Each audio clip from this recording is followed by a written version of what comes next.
તારક મહેતા કા ઉલ્ટા ચશ્મા જેઠાલાલ તમે જો, એની એક અંદરની વાત તમને કહું, કોઈ કહેવાની નહીં પાછી. એમાં એક વખત કેવું થયું ખબર છે કે જેઠાલાલ બબીતાજીને ઓરીધું રેટીમાં રંગ લગાવવા જાય ને તે બબીતાજીએ ના પાડી દીધી ચોખ્ખી કે નહીં જેઠાલાલ નહીં મેરાવા. તમે દર વખત મને પેલા અહીં રંગ લગાવી દો, અમારા અહીંયા ખોટું લાગી જાય છે.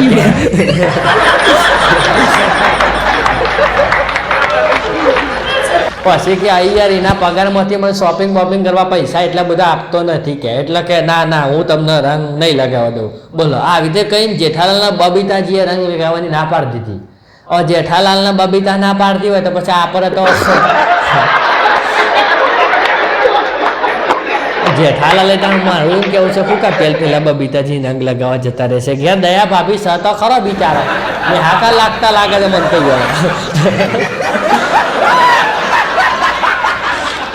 આ તો બધી હસી મજાકની વાતો છે, પણ આવું તો એપિસોડ 2 એપિસોડ નહીં પાછા જોજો, સર્ચ ના કરતા. આ તો ખાલી મજાકની વાતો હોય.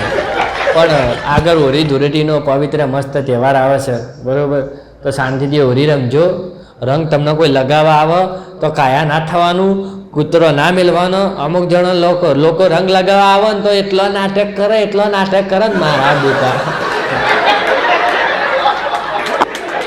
ધૂળેટી કોઈક રંગ લગાવવાનું મન નહીં લગાવવાનું, ઓમ નહીં કરવાનું. અલે ધૂળેટીમાં રંગ જ લગાવવાનો હોય, તારે ખબર બો એ ઉતરી બમ થોડો ફોરવાનો હોય. ના રંગ નહીં લગાવવાનું, ઓમ ના કરવાનું. વાહ ભલે ધૂળેટીમાં રંગ જ લગાવવાનું, શું કરો? કોઈકને તો સાહેબ ખાલી કોરું પાણી ઉપર રેડી હોય ને તોય ઝઘડો કરી નાખો, બોલો. અને અમુક જણોને તો આખા વર્ષનું ભરાઈ રહેલું હોય સાહેબ, આખા વર્ષનું ભરાઈ રહેલું હોય કે કયો મુદ્દો મરણ ઝઘડો કરું. એરા માણસો સાહેબ ઓરીમાં ધૂળેટીમાં ઝઘડા કરે. એટલે આપણે સાચવી રહેવાનું, ઓરી ધૂળેટી શાંતિથી ઉજવવાની યાર, બહુ બખાડા ના કરવાના. નહીંતર પછી ઓરી ધૂળેટીમાં બધા લોકો વરની દાજ કાઢવા બેઠા હોય પાછા. પણ કહેવાની વાત પેલી લાઈન નથી કે બુરા મત માનો હોલી હે, બુરા મત માનો હોલી હે, એ રીતે રમવાની યાર. અમારે એક ભાઈને નોકરી લેવી હતી સાહેબ, ત્યાં ભાઈ ઇન્ટરવ્યૂ આપવા ગયા. ઇન્ટરવ્યૂ આપવા ગયા તે જેનો તે બોસ હતો ને, જે મેન બોસ હતો કંપનીનો, એ અમને પૂછ્યું ભાઈ તમારા લગ્ન થઈ ગયા છે? પેલો કે ના સાહેબ આપણા લગ્ન નહીં થયા. હા તો કે નોકરી નહીં મળે. પેલા એ પૂછ્યું કેમ નોકરી નહીં મળે? એ કે અમારે અહીંયા કંપનીમાં નિયમ છે કે અમે જે પરણી ગયેલા વ્યક્તિઓ હોય ને એમને જ નોકરી રાખી છે કે. પેલું કે સાહેબ એવું જ છે, આમ પરણી ગયેલાઓને જ નોકરી રાખવાનું, કુંવારાઓ નહીં રાખવાના. પેલો બોસ કે બેટા જો જે પરણી ગયા હોય ને એમની અંદર સહન શક્તિ વધારે હોય કે. આપણે ગરમથી એમને બે ગાળું બોલીએ તો એમને કંઈ વાંધો ના આવે. અને કે બીજો ફાયદો કઈ એમને છે ને ઘર જવાની એટલી બધી ઉતાવળ ના હોય. એટલે કે મારું બધું કંપનીનું લેવલ બધું જળવાઈ રહે કે. મેં પેલો ભાઈ તો મનમાં કે ઓહો આવા બોસ પડ્યા હોય, આવી વિચાર કરાવો વાળા.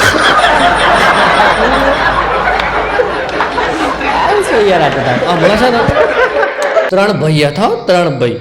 હવે એ 200 માળનો ફ્લેટ હતો ને, 200 માળનો ફ્લેટ, એમાં 100 માળનો ફ્લેટ આવે ને, 200 માળની આખી બિલ્ડિંગ હોય, એમાં 100મા માળે એરા રહેતા હતા.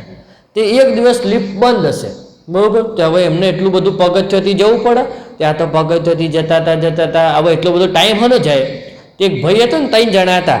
તે એક ભાઈએ 50 માળની બિલ્ડિંગ આવે ને ત્યાં સુધી એને છે ને એક્શન જે બધા પિક્ચરો આવે ને એની વાતો કરી, એટલે ટાઈમ નીકળી ગયો 50મા માળ સુધી.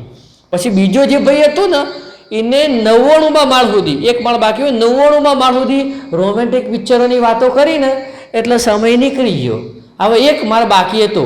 હવે જે પેલો ત્રીજો ભાઈ હતો ને એને સાહેબ એક જ લાઈન બોલી, એક જ લાઈન, અને પેલોની ઓખોમાંથી સાહેબ સમય હું આહુડો નીકળી ગયો, બિચારા રોઈ ગયા.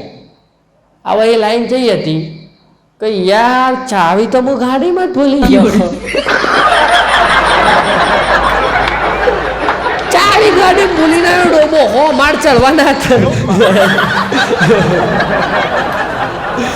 પેલો બેન તો એમ થઈ ગયું લાવ અહીંથી ભૂસકો મારી ના હતો.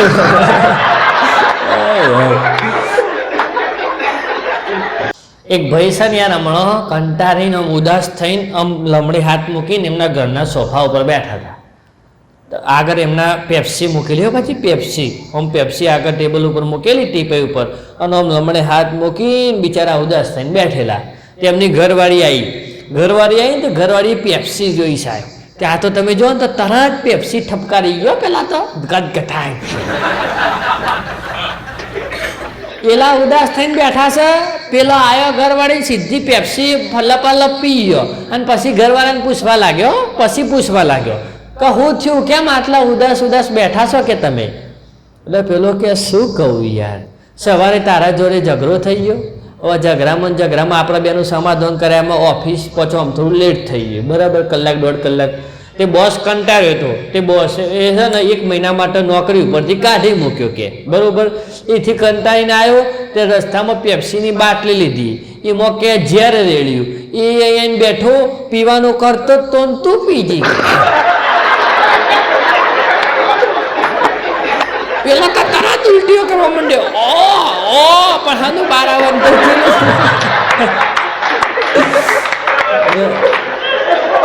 આ ઉતાવળ કરવામાં આવું થાય. તાને પેલો બિચારો ઉદાસ થઈને બેઠો હતો, તો એને આવીને પેલા પૂછાય નહીં કે તમને શું થયું, તમને શું તકલીફ છે? આ તો પેલી પેપ્સી ભારી એવી લપકાઈ જ જવાની, સીધી પેલાને પૂછવાની ના બિચારા.